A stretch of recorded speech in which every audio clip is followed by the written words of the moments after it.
Et bonjour à tous et bienvenue pour cette nouvelle vidéo sur le Stream Deck via SpadNext. Je vous en avais parlé dans ma dernière vidéo SPAD, que vous retrouverez dans la playlist ou dans le petit encart en haut à droite de cette vidéo que je vous mets un instant. Je vous avais donc expliqué comment fonctionnait SpadNext la dernière fois avec ses actions, ses conditions, les boutons à presser, à maintenir, etc. Et bien cette fois, on va continuer dans un pan un petit peu plus compliqué, mais pas totalement non plus. En tout cas, sur un autre device un peu particulier à paramétrer par rapport aux autres, c'est le Stream Deck. En l'occurrence, moi j'ai le XL, mais peu importe, ça fonctionne avec toutes les versions. Pour ceux qui ne savent pas ce que c'est le Stream Deck, c'est tout simplement ce petit boîtier. Donc vous l'avez en plusieurs versions. Il y a le XL, il y a le Mini, le MK2. Voilà, il y a des boutons, là il y en a une quinzaine, là il y en a une trentaine sur celui-là. Lui, il n'en a que 6. Il y en a qui ont, certains qui ont des petits écrans comme ici avec des potentiomètres, etc. Le Stream Deck, c'est un petit device qui normalement est plutôt dédié à faire, comme son nom l'indique, du stream. Mais en réalité, vous pouvez tout à fait vous en servir pour plein d'autres choses. Dans sa version classique, hein, sans parler de SpadNext, vous allez pouvoir contrôler Windows, vous en servir sur d'autres jeux et applicatifs, etc. Mais là, en l'occurrence, on va voir comment le faire fonctionner du coup avec SpadNext, sachant qu'il est reconnu d'office sur SpadNext. Donc, une fois qu'il est branché, vous avez donc cet onglet-là avec les panels et vous allez le retrouver dans cette liste. Donc, moi, j'ai le XL. Si j'avais plusieurs Stream Deck, ils s'afficheraient tous là et je pourrais tous les paramétrer en fonction de ce que je veux. Donc là, je suis dans le 190. J'ai fait ce profil il y a quelques jours, donc ça va être pratique pour moi parce que je m'en souviens, je sais comment je l'ai fait, je me souviens comment je l'ai fait. Donc je vais pouvoir plus facilement vous le présenter. Vous allez voir, en fait, finalement, c'est pas si différent de ce qu'on a fait la dernière fois pour, pour n'importe quel bouton d'un autre device, mais bien sûr, il y a une différence notable, c'est que en fait, le Stream Deck, chaque petit carré est un petit écran en lui-même et donc qui peut afficher des choses différentes en fonction de divers critères. Donc je vais vous montrer ce qui a été fait. Donc voilà, soit j'ai des boutons vides, hein, comme ici, soit pour l'instant, donc j'ai encore la place, j'ai celui du Tolis qui est un peu plus rempli que celui-là, mais, euh, mais globalement, ici, j'ai pas encore tout rempli. Peut-être je rajouterai d'autres fonctions. Je m'en sers pour mettre des fonctions. Soit, je vous donne une astuce, après vous en faites ce que vous voulez, hein, mais moi, je m'en sers pour aller chercher des boutons où on a besoin d'aller les chercher un peu rapidement, des fois dans l'avion, et c'est pas très pratique à la souris. Alors la PU par exemple, plutôt du genre aller le démarrer à la fin quand on se pose, voilà, c'est un peu plus rapide de faire comme ça. Là les anti-ice, on va les activer un peu rapidement. Qu'est-ce que j'ai qui a activé rapidement potentiellement sur le Tolis, le TICAS, etc. Bon, c'est des trucs, ça m'évite de faire 50 mouvements de souris et de caméra dans l'avion pour pouvoir le faire. Donc globalement, voilà comment ça se présente. Donc vous allez pouvoir configurer chaque case. Et vous allez voir, si je vais sur Seatbelt par exemple, et ben finalement, on retrouve un ensemble d'actions et d'éléments qui sont un peu comme ce qu'on a vu pour les autres boutons. On retrouve d'ailleurs, ah bah tiens, quand le bouton il est pressé et que la variable Fasten Seatbelts est sur 1, et ben ça veut dire qu'il faut la passer à 0. A contrario, quand elle est déjà sur 0, et ben il faut la passer sur 1, ce qui me permet d'appuyer sur un seul et même bouton pour activer, désactiver les seatbelts. Et en fait, quand je le fais, voilà, vous allez voir, vous voyez exactement ce que moi je vois sur mon Stream Deck. Vous allez voir, ça change de visuel. Et ça, c'est la particularité. Du coup, on va pouvoir afficher tout un tas de choses. Et sur chaque écran, si je vais sur un écran vide, vous verrez que vous avez un truc Default Data qui n'existe pas sur les autres boutons. Et donc, quand on va dessus, en fait, ça va permettre de paramétrer tout un tas de choses. Vous avez par défaut un layer de background qui est transparent. Donc vous pouvez le renommer, le désactiver, lui changer sa couleur, etc. Puis vous allez pouvoir ajouter soit une image, soit du texte, soit dupliquer le layer. Je vais vous montrer ce que j'ai fait par exemple pour la seatbelt. Donc ça c'est pour paramétrer finalement un peu son état d'origine et créer les layers dont vous avez besoin là-dedans. Donc là j'ai mon background layer, j'y ai pas touché. Là, j'ai une image et en dessous, j'ai du texte. Alors pourquoi j'ai une image? C'est qu'en réalité, ici, donc vous avez, quand vous créez vous faites Add Image Layer, ça va vous mettre ça et vous allez pouvoir aller chercher une image. Donc vous cliquez là, soit il vous retrouve des trucs qu'il y a déjà dans le profil, soit vous allez chercher dans Import Image des choses que vous avez sur votre PC, soit dans Online, vous allez trouver tout un tas d'images déjà existantes, avec des boutons activés, désactivés, des boutons comme ceci, avec les différents états. Donc vous pouvez vraiment, vous allez pouvoir vraiment simuler des boutons, un peu comme sur l'Airbus, passer de 10, après il doit avoir le 20 quelque part, voilà, le 40, le 80, etc. Et donc changer l'état du bouton en fonction de ce que vous faites quand vous appuyez. Vous avez des états de boutons levés, machin, et donc vous faites ce que vous voulez. En fait, en l'occurrence, moi j'ai mis ce bouton vide, ou celui-ci, un bouton vide, juste une couleur un peu plus sombre que la normale, pour afficher, créer un layer d'image. Vous allez voir, c'est important de l'avoir créé. Je ne l'ai pas renommé, mais en tout cas, j'en ai créé un layer, et de mettre une image. Puis ensuite, vous pouvez changer sa position, sa taille, si vous avez besoin. Est-ce que vous voulez qu'il soit euh, tordu, enfin pas tordu, mais que ses proportions changent, etc., etc. Tout ça, vous pouvez le paramétrer, vous pouvez même faire euh, pivoter l'image. Puis ensuite, j'ai un text layer. Alors là, tout simplement, mon text layer, je l'ai gardé, il s'appelle toujours text layer, donc vous allez lui donner un nom. Ça peut être pratique quand vous avez plusieurs pour les retrouver. Et surtout, bah, je lui ai mis le texte seatbelt. Voilà, c'est ce qui m'intéressait. Je l'ai centré, mais j'aurais pu, si je fais, alors là on le verra pas, mais si je fais top, voilà, on voit que ça réactualise pour mettre en hauteur. Là, voilà, moi ce que je voulais, c'est dès que ça soit centré. Vous pouvez choisir les fonts, les tailles de police, est-ce que c'est du bold, du italique, les couleurs, etc. Et la position du texte, si vous avez besoin de la bouger un petit peu plus finement que ce qu'elle est par défaut. Donc voilà, vous avez créé finalement votre bouton par défaut et potentiellement vous pouvez ne rien mettre dans texte, hein, mais créer à l'avance votre layer texte. Et ça, on verra après que ça peut être utile pour faire certaines choses. Donc voilà comment ça marche. Donc j'ai créé, donc là j'appuie sur le bouton, ça s'active, ça se désactive et on voit que ça affiche l'image qu'on avait aperçue avec les petits points verts. C'est peut-être pas représentatif du bouton des seatbelts dans cet avion, mais ça me permet facilement de voir d'un coup d'œil comment c'est fait et en réalité pour tous mes avions, je fais le même design. Comment j'ai fait? Bah, j'ai deux actions de change image. Et tout simplement, en fait, pourquoi il y en a deux? Il y en a une pour mettre l'image où il n'y a rien et l'autre pour mettre l'image où il y a quelque chose, sachant que l'état de départ à l'ouverture du Stream Deck, ça va être celle-là. Et bien tout simplement, qu'est-ce que j'ai fait? Eh ben, je vais créer donc Add Event, Special, et là vous allez pouvoir changer la couleur, changer les modes de layer. Alors ça c'est pour activer, désactiver un layer. Change image si vous voulez changer une image ou changer un texte d'un layer de texte, et bien vous pouvez changer ici. Là en l'occurrence, moi j'ai fait change image et ça m'a créé donc cet écran que vous reconnaissez.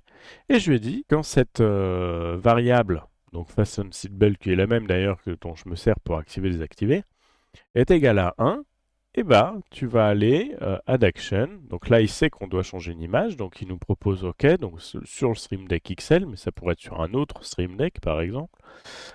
Quelle est la target? Par défaut, il sélectionne la même. Et quel est le layer en question? Alors, je ne l'ai pas renommé, donc il a le nom de l'image par défaut, mais en l'occurrence, là, c'est le bon. Et je lui dis, bah, tu vas aller me chercher, donc là, vous cliquez sur le petit dossier, une autre image. Et j'aurais pu mettre n'importe quoi, et en l'occurrence, j'ai fait comme sur les autres, j'ai mis celle-ci. Il vous sélectionne tout bien, vous faites OK, et donc on retrouve ce schéma, bah, l'image change quand j'appuie sur le bouton. Ça, c'est finalement le plus simple. Mais j'aurais pu dire autre chose, j'aurais pu dire, par exemple, bah, je vais vous le montrer avec l'APU, par exemple.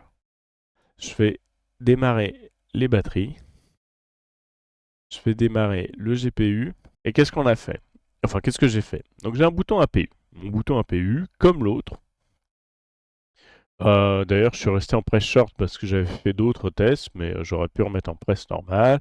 Je dis quand j'appuie et que l'APU est la data ref de l'APU est sur 0, et bah ça m'augmente d'un cran. Là, ça fait appel. Alors, l'Embraer 190, mais toute la série Jet est très simple là, parce que les data refs sont très clairs et les commandes sont très claires. Et là, en l'occurrence, il y a une commande pour l'APU qui fait que ça, quand vous appuyez, vous augmentez ou vous réduisez d'un cran le bouton d'APU. Vous voyez, je vais vous montrer, quand on appuie sur le bouton APU, hop, il passe à on. Si je rappuie, il repasse à off. Donc là, jusque-là, rien d'anormal, c'est ce que j'avais prévu. Mais pour le démarrer, il y a un troisième bouton qui est sur Start. Il faut le décaler encore d'un cran. Et ce qui est intéressant, c'est de regarder cette partie à gauche. Si j'appuie sur off, vous voyez, le bouton APU Start il disparaît. Et il réapparaît quand j'appuie sur on. En réalité, il existe tout le temps. C'est juste que j'ai créé, si je vais dessus, un bouton, donc le bouton noir, le même fond que d'habitude, un text layer qui s'appelle text layer, et text layer d'ailleurs, je me suis pas trop foulé pour les noms. J'aurais pu les renommer, mais peu importe. J'ai un premier texte où il n'y a rien dedans, un deuxième où il y a un dedans. La seule différence, c'est qu'il y en a un qui s'affiche au-dessus de l'autre.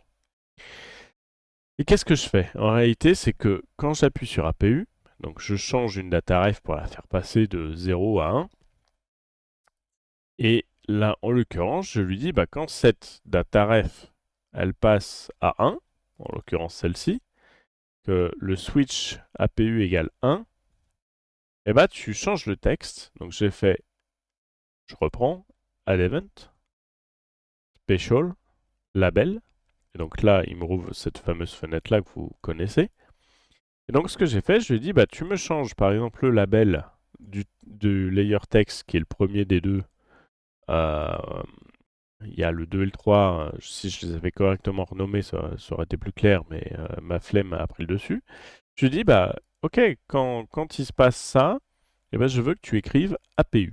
Voilà. Et pareil, dans le text layer, alors, qui est en l'occurrence le 3, quand il se passe ça, tu appuies sur Start. Alors là, j'ai mis deux conditions. En réalité, j'ai mis une condition pour que ça soit à 1, donc l'APU soit entre guillemets enclenchée, et que la data de N2, de N1 d'APU, de puissance d'APU, soit à moins de 20%. J'ai fait ça pour que le bouton APU Start se coupe automatiquement quand l'APU est démarré. Et à contrario, je lui ai dit quand ça revient à 0, quand la data ref de on-off revient à 0, ou elle n'a pas un et, parce que dans l'autre c'était une condition et que vous changez ici. Là on est sur ou que le pourcentage est supérieur à 1, et bah directement tu retires tous les textes. En gros, je lui ai mis juste un espace. C'est comme ça que j'ai fait. J'aurais sûrement pu désactiver le texte en changeant de layer mode. Bon, j'ai fait ça, je lui ai dit, bah, tu m'écris un espace dans le truc, et ça fait exactement le pareil. Donc, qu'est-ce qui se passe? C'est que du coup, quand l'APU est sur off, et bah, ce bouton-là disparaît. Quand il est sur on, on voit d'ailleurs ce qui vient de démarrer, il s'affiche. Et du coup, ce que j'ai fait, c'est que je lui ai dit, tant que je maintiens le bouton, donc là, je vous remonte les fonctions plus classiques, hein, mais tant que je maintiens le bouton, eh ben, tu vas switch l'APU sur 2 et l'APU starter sur 2. Voilà, j'avais deux, en l'occurrence, j'avais deux data ref à éditer. Et quand je le relâche, eh ben, tu reviens sur 1. Donc observez le bouton, je le maintiens, il passe sur 2, je relâche, il revient sur on, et là on voit que l'APU est en train de démarrer. Et le texte a disparu. Pourquoi? Parce que là, on n'est pas à une condition à 0, on a une condition à c'est plus que 1. Ce pourcentage-là est à plus que 1, donc on coupe. Donc voilà comment j'ai fait pour ça. Tout simplement, vous pouvez afficher des choses. Après, ces boutons-là, en bas, c'est des boutons qui sont liés chez moi à Safe Loading Cargo, mais c'est simplement une image qui est affichée et un maintien de touche. Donc ça n'a Voilà, en gros, je simule des touches clavier. Là, je simule également, pardon, pour ça, je simule une touche clavier qui fait appel à la touche clavier qui ouvre le menu de Ground Services. Rien d'extraordinaire. Xcraft, pareil, c'est pour les options du simulateur. Ça, c'est pour prendre un screen. Rien de particulier. Là où il y a d'autres choses un peu particulières que je peux essayer de vous montrer, c'est par exemple avec Better Pushback. Alors Better Pushback, comme j'utilise Self Loading Cargo, qui a déjà des voix au sol et tout, j'ai désactivé le son de Better Pushback. Donc je n'entends plus ce qu'il me dit. Et donc pour régler ce truc-là, eh ben, j'ai créé un bouton déjà pour me faire un raccourci plus simple d'accès qu'aller dans Plugin, Better Pushback, machin. Et je lui ai donné des états. Donc je vais vous montrer, je vais juste désactiver le GPU, les engine cover, machin, on s'en fout. Je vais appuyer donc sur le bouton, voilà, ça me propose le pushback. Jusque là, rien d'anormal. Et voilà. Donc ce que vous voyez pas dans l'immédiat, c'est que mon bouton il est passé en orange. Pourquoi il est passé en orange? Parce que là, en fait, je lui ai mis un layer de background qui est désactivé par défaut. Et je lui ai dit, bah, ce background, quand tu respectes ces conditions-là, donc ces datarefs-là, que le pushback est démarré mais qu'il est égal à 1, mais que le BP Connect est égal à 0 et que Operation Complete est égal à 0, finalement, ces éléments-là sont toujours égaux à 0, et bah tu changes la couleur du background par du orange. Voilà, simplement, je vais changer la couleur, etc. Donc ça devient orange, et normalement, si tout se passe bien, quand Mister sera connecté, voilà, on le voit faire, et bah normalement, le bouton devrait passer en bleu pour me dire, ok, c'est bon, Better Pushback est prêt, tu vas pouvoir désactiver le frein de parc. Alors j'ai une chance sur deux que ça le fasse pas, ça marche bien sur le Tolis, j'ai un gros doute que ça fonctionne correctement sur l'Embraer, mais c'est pas grave, on va essayer de voir. Il soulève l'avion, jusque là tout va bien. On est toujours sur ces datarefs là. De toute façon, vous voyez l'idée. Après, vous faites comme vous voulez. Alors là, il y a une dataref qui est à 0, qui est repassée à 0, mais pour autant, c'est pas passé bleu ici. Parce que... Ah, parce que je sais pourquoi. Parce que je n'ai pas changé le parking brake ici. Il est pas bon. D'ailleurs, on va aller le faire en live. On va faire Edit Conditions, parce que c'est celui du Tolis. J'ai récupéré mon profil Tolis pour... pour faire celui-là, sauf que comme vous voyez, il y avait une dataref qui est pas bon. Donc on va prendre le parking brake ratio parce que je sais qu'il correspond à ce que je veux. Voilà, là je vais passer à 1. Le problème étant, alors il faut que je vérifie que... Donc là c'est bon. Là c'est bon, il y est pas. Là il y en a un autre. Forcément ça c'est égal à... C'est égal au truc puisque... Voilà, et là il est passé bleu.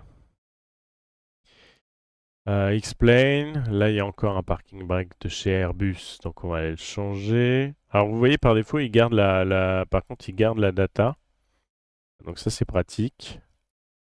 Voilà pourquoi je savais aperçu que ça marchait pas. Je me souvenais pas que j'avais fait comme ça, donc forcément ça ne marchait pas bien. Et là on va aller remettre. Je vais tout vous expliquer, hein.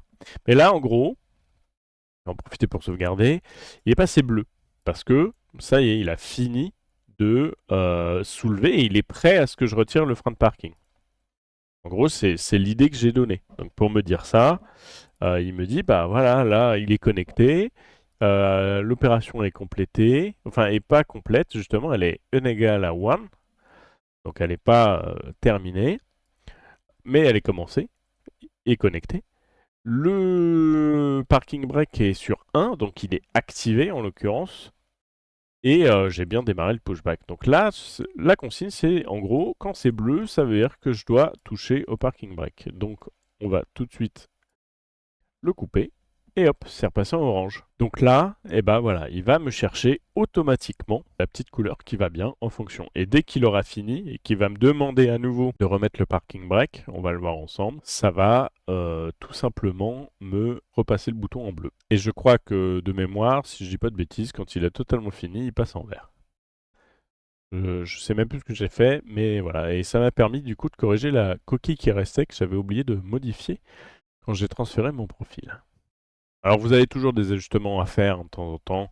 Vous pensez avoir trouvé la bonne data ref, mais une fois que vous faites un premier vol, vous vous rendez compte que ça va pas.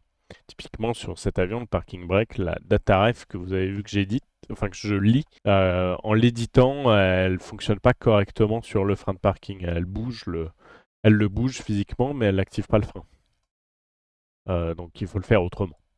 Mais c'est pas très gênant à partir du moment où ça, vous testez, vous voyez que ça marche ou que ça marche pas. Voilà, là c'est repassé en bleu, donc ça veut dire qu'il faut que j'aille mettre mon frein de parking. Et donc là c'est repassé en orange parce qu'il est encore en train de s'activer. Et tout simplement j'ai fait ça. Alors je vous donne cet exemple-là, mais vous faites comme vous voulez. Mais il a fallu que j'y aille à tâtons pour trouver quelle data ref Better Pushback éditait, voir comment elles évoluaient quand il se passait quelque chose. Alors bon, elles sont assez simples à trouver, parce qu'elles commencent toutes par BP quelque chose. Mais voilà, donc encore une fois, vous n'êtes pas du tout obligé de faire ça. Moi je l'ai fait parce que je n'utilise pas le son de Better Pushback. Donc là il est en train de me reposer. Si on regarde dehors, alors là il faut que je lui dise ça. D'habitude j'ai pas besoin de le faire, mais c'est pas grave. Hop, il est en train de me libérer et de mémoire, je crois que ça va repasser au vert.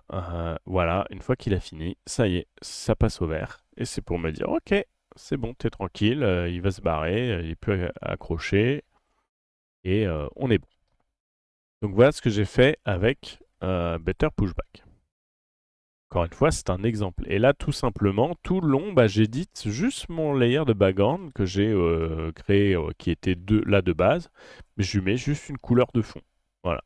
Et par-dessus, j'ai mis une image avec un petit avion que je suis allé chercher moi-même, voir que j'ai fait moi-même, je ne sais plus. Non, je suis allé la chercher celle-là, mais voilà. Voilà ce que vous pouvez faire. Toujours sur cette page-là, et après je vous montrerai d'autres trucs, j'ai créé ce bouton. Qui me sert sur un autre profil. Alors, que je rentrerai dans le détail de cet autre profil parce qu'il me sert sur le Garmin 1000 à gérer la radio via le Stream Deck. C'est un peu compliqué, donc je ne vais pas revenir dessus en tant que tel. Enfin, dans cette vidéo-là, je ne vais pas revenir sur le fonctionnement du Garmin 1000 et des fréquences avec le Stream Deck. Je ferai une vidéo dédiée à ça. Mais là, par contre, je vais juste vous remontrer ce que j'ai pris sur ce bouton. Donc, je suis allé lui prendre une image tout simplement qui existait, hein, toujours dans les online, on devrait pouvoir la retrouver. Vous avez comme 1, comme 2, nav1, nav2. Donc vous avez déjà ce qu'il faut et c'est plutôt pas mal. Qu'est-ce que j'ai fait là? J'ai rajouté un top texte avec un... Là j'ai mis un texte par défaut, mais c'est pas grave puisqu'il change directement quand j'arrive sur l'avion. Mais j'aurais pu ne rien mettre, ça aurait très bien marché aussi. Voilà, on va faire ça par exemple. Et par défaut, ça ne va rien faire. Ça ne va rien faire parce qu'il n'y a pas eu de changement, mais si je change là, voilà, ça l'affiche parce que j'ai changé et que c'était à changer dès qu'il se passe quelque chose. Qu'est-ce que j'ai fait? Donc juste simplement quand j'appuie sur le bouton, ça change entre le standby et le COM1. Le standby s'affiche en bas et en haut l'active. Bon, ok, alors rien d'exceptionnel. Quand j'appuie sur le bouton, ça lance l'événement flip, ok, qui est en plus un événement de base X-Plane. En revanche, qu'est-ce que je fais dans les textes? Eh bien, simplement, dans le premier, je dis dès que la fréquence en Hz 833 du COM1 change, tu affiches le texte de cette fréquence divisé par 1000. Alors ça c'est un peu particulier, j'ai galéré à le faire parce que normalement il y a des fonctions pour le faire directement. Je vais vous montrer. Là il me propose, comme je suis dans je vais y arriver. Comme je suis dans l'édition de texte, il me propose automatiquement d'éditer du texte. Et si vous passez là, vous allez pouvoir aller chercher des variables. Je suis passé dans expression, add data, vous allez chercher vos variables. Et en fait, après, votre variable s'affiche là, et quand vous allez dans Add variable, vous pouvez lui dire, bah, je veux multiplier par 1000, diviser par 100, avoir une fréquence en tel truc et tout, mais j'ai jamais réussi à le faire marcher correctement. Donc c'est pas grave, j'ai fait le calcul moi-même. En réalité, c'est ChatGPT qui l'a fait à ma place. Je lui ai dit, voilà, j'ai cette variable-là. Elle m'affiche ceci, mais j'aimerais que ça soit autrement. Et donc il m'a donné le texte à mettre, et en l'occurrence ça a fonctionné. Donc il divise par 1000, etc. Parce que sinon j'avais pas la fréquence comme il fallait que je l'ai. Il me manquait, j'avais pas de virgule, je crois. Donc là en l'occurrence il m'a remis correctement la fréquence comme vous la voyez là. Donc en gros, je lui ai dit, quand cette fréquence-là change, eh ben, tu changes l'affichage du texte, en l'occurrence qui est celui du dessus. Et idem pour là. Donc c'est pour ça qu'en fait, qu'à chaque fois que j'appuie, bah, ça update. Parce que comme ce texte-là change, la dataref change dans le CIMU, il m'affiche la dataref en question, formatée correctement. Et idem là. Et comme j'inverse, bah, fatalement, elle change. Donc voilà, ça c'est le truc le plus simple, mais comme sur cet avion, c'est pratique d'avoir ça sous la main de cette manière-là, je me suis fait ça. Mais je vous montrerai plus en détail ce que j'ai fait pour le Cessna dans mon Garmin 1000, parce que c'est autrement plus compliqué, et ce sera l'occasion de voir des nouvelles fonctions aussi, que je ne vais pas vous présenter là. Donc voilà ce que j'ai fait pour ce bouton-là, tout simplement. Qu'est-ce qu'il y a d'autre? Ceux-là sont activés par défaut, c'est juste, mais après c'est le même fonctionnement, j'appuie sur le bouton, ça active, ça désactive. Je vous ai pas montré un bouton qui est là. Alors, en fait, c'est pas vraiment un bouton. Ça me permet de monitorer. Alors, comme j'ai pas mon Honeycomb Bravo de connecté, mais juste pour que vous représentiez un petit peu, vous voyez ici, vous avez l'autopilote. Donc vous avez des boutons qui peuvent être éclairés, machin, je vous ai déjà montré. Un bouton à droite qui est infini et qui tourne de gauche à droite, qui permet de faire de la sélection de chiffres. Et vous avez ce bouton à gauche qui a différents états et en fait qui vous permet de finalement de sélectionner à quoi sert ce bouton-là. Donc vous avez par exemple, si vous le mettez tout en haut, il y a altitude, après il y a V-speed, vertical speed, vous avez heading, IAS, machin, etc. Sauf que des fois, soit dans le noir quand il y a peu de lumière, soit on va pour tourner le bouton et finalement on a oublié sur quoi on l'avait mis parce qu'il n'y a aucune autre indication qu'un tout petit cran et il faut le trouver au doigt et se souvenir sur quoi il est. C'est pas toujours pratique. Et autant sur le Tolly, j'en ai pas besoin parce que j'ai le FCU de Wingwin, autant sur cet avion-là, je m'en sers pas, donc c'était intéressant d'avoir quelque chose. Et ben en fait, je me sers de cette case-là. Alors là, elle affiche rien parce que du coup, il y a le Honeycomb n'est pas branché. J'ai fait en sorte donc qu'elle ait juste un background, un cadre texte qui s'appelle fonction et un cadre texte qui s'appelle unit et qui est en couleur. Et en fait, ce que je fais, c'est tout simplement que je lui dis que quand, donc là, vous allez dans ajouter conditions, rows, là, vous avez local. Et dans local, en fait, vous allez alors retrouver notamment, là je peux difficilement vous le montrer, mais vous allez, par exemple, si j'ai le honeycomb de brancher, je vais retrouver tous les boutons du honeycomb et leur état, soit 0 sur 1. Et en fait, je lui dis, bah, quand le bouton 21 est activé, parce qu'en fait, le honeycomb est créé de telle manière que chaque cran de ce bouton à gauche de choix du sélecteur est un bouton différent, et ben je lui dis quand le bouton 21 est activé, je veux que tu m'affiches le label texte, donc le Alt. En l'occurrence, je veux qu'il m'affiche Alt. Pourquoi? Parce que le 21, quand il est activé, c'est que je modifie l'altitude. Et je veux que en dessous, tu m'affiches la dataref qui correspond à l'altitude de l'autopilote. Donc, ce qui me permet déjà de voir l'altitude directe dans ma case et d'être sûr de ce que j'ai sélectionné. Parce que je dis, quand c'est le bouton 20 qui est activé, eh ben, tu m'affiches VS et l'altitude de la vertical velocity, etc., etc., etc.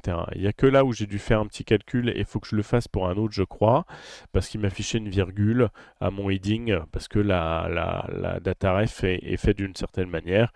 Je veux pas de la virgule, donc j'ai été obligé encore une fois d'aller demander à ChatGPT de me trouver une solution qui m'a trouvé en 30 secondes. Mais en gros, de faire en sorte de m'afficher tout ce qu'il y a avant la virgule, mais pas la suite qui ne m'intéressait pas. Alors j'aurais pu faire autrement, j'aurais pu créer une case altitude, une case heading, une case VS, une case ceci, une case cela, et pour savoir ce qui est sélectionné, eh ben, je passe en vert l'intitulé, par exemple. J'aurais tout à fait pu faire ça. Et donc j'aurais tout le temps eu toutes les datas sous les yeux et finalement je guette laquelle est en vert pour être sûr de laquelle je suis en train d'éditer au moment de tourner le bouton pour changer la data en question. Mais j'ai choisi d'économiser mes cases, me demandez pas pourquoi. Ça me plaisait de faire comme ça, donc j'ai fait comme ça, mais il y avait d'autres manières de faire qui auraient tout aussi bien fonctionné. Et ensuite, qu'est-ce que j'ai fait d'autre? Eh ben, j'ai créé d'autres pages, parce que vous voyez, je suis sur la page default, mais en réalité, j'ai d'autres pages ici. Donc pour faire ça, vous allez dans Page, Add Page ou Copy Page. Vous pouvez changer l'ordonnancement, etc. Là, en l'occurrence, j'ai créé une page doors et une page caméra. Et vous retrouvez un bouton de caméra et un bouton de porte. Incroyable. Qu'est-ce qui s'est passé là-dedans? Bah, tout simplement, je lui fais afficher donc, le bouton doors, là rien d'exceptionnel. Et en fait, vous avez une option, quand vous faites donc encore une action pressée, là en l'occurrence, je lui dis bah tu fais une action. Là, tu vas dans Advanced, voilà, c'est ici. Dans Advanced, vous avez Device, Switch to Page Gauge. Et donc, je lui dis, bah, quand je clique sur le bouton, je vais arriver sur la page Doors. Et donc là, en l'occurrence, si j'appuie, hop, ça m'affiche ça. Et là, en fait, d'un coup d'œil, pareil, je peux savoir quelles sont donc, mes différentes portes. Je les ai ordonnancées comme ça pour qu'elles soient ordonnancées de la même manière que sur l'avion. On le voit en bas à droite, 2 à gauche et 4 à droite en comptant les cargos. Et si j'appuie sur le bouton, elle passe en rouge parce que la porte est ouverte. Tout simplement, dès que la porte s'ouvre, et ben, ça passe en rouge. Donc là, qu'est-ce que j'ai fait? Quand j'appuie, ça lance une commande. En l'occurrence, il y en a sur l'iJet, il y a une commande pour les portes, pour chaque porte. Et je lui fais monitorer tout simplement la data ref de la porte. Si elle est à 1, il faut que ça soit de telle couleur. Si elle est à 0, il faut que ça soit de telle couleur. Et donc, je peux tout de suite voir ce qui est ouvert ou fermé sans pour autant regarder là.